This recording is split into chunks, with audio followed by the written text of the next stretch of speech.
It scares the hell out of me. Mark my words, AI is far more dangerous than nukes. Far. The primitive forms of artificial intelligence we already have proved very useful. But I think the development of full artificial intelligence could spell the end of the human race. एक तरफ तो Elon Musk, Bill Gates और Stephen Hawkins जैसे लोग हमें AI के against warn कर रहे हैं, तो एक तरफ कई लोग इनके क्लेम्स को गलत बता रहे हैं। So what is the real truth? जानेंगे इस वीडियो में, सो इस वीडियो को एंड तक जरूर देखना, क्योंकि इस वीडियो में मैं आप लोगों को इनकी क्लेम्स की सच्चाई बताऊंगा और ये बताऊंगा कि how dangerous AI really is.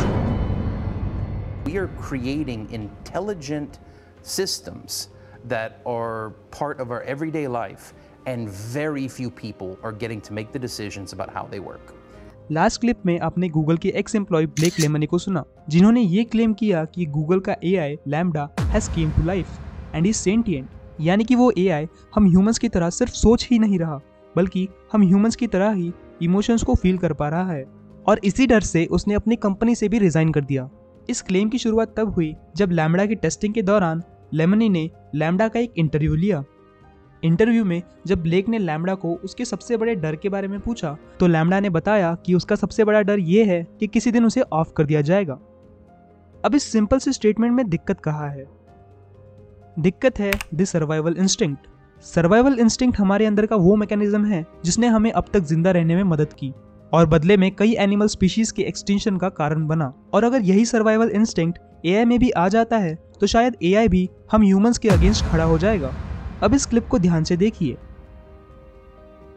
Moscow में हुए इस चेस कंपटीशन के दौरान जब इस बच्चे ने एआई की टर्न खत्म होने से पहले ही अपनी चाल चलने की कोशिश की, तब उस एआई रोबोट ने उस बच्चे की उंगली को ही दबोच लिया और उस इंसिडेंट में उस बच्चे की उंगली तक फ्रैक्चर हो गई। ये तो सिर्फ एक इंसिडेंट है जिसके बारे में मैंने आपको बताया, पर हाल ही में ऐसे कई इंसिडेंट हुए हैं। चाहे ये चेस कंपटीशन हो या फिर वॉल्वो की सेल्फ ड्राइविंग कार का कई लोगों को कुचल देना, या फिर उस गूगल एम्प्लॉय का वो concern.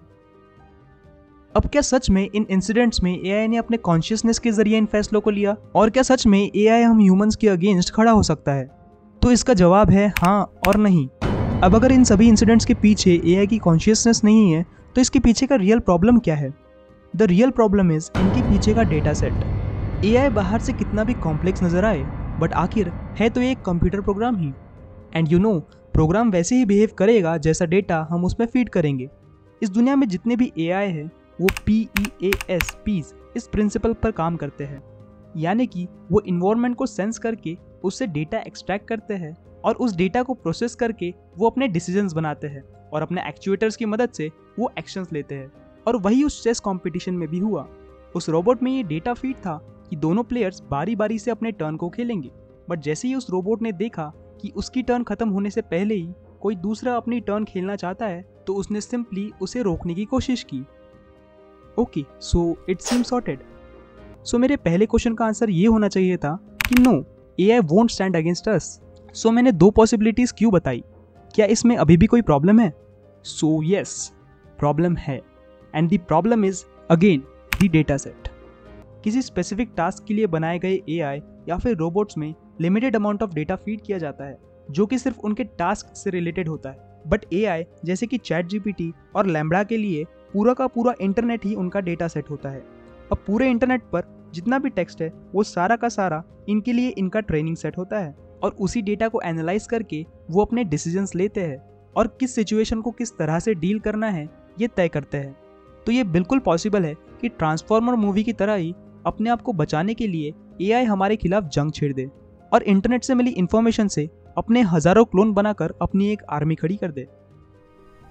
Once humans develop artificial intelligence, it would take off on its own and redesign itself at an ever-increasing rate.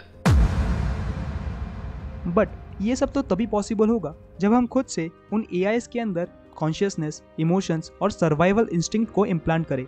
But we know कि इस दुनिया में किस तरह के नमूने हैं, सो इस पॉसिबिलिटी को भी नकारा नहीं जा सकता। Jokes apart, but on a serious note, जाते जाते मैं आपको फ्यूचर में एआई की वजह से होने वाली एक जेन्युइन प्रॉब्लम के बारे में बताना चाहता हूँ। सो इस क्लिप को ध्यान से सुनना।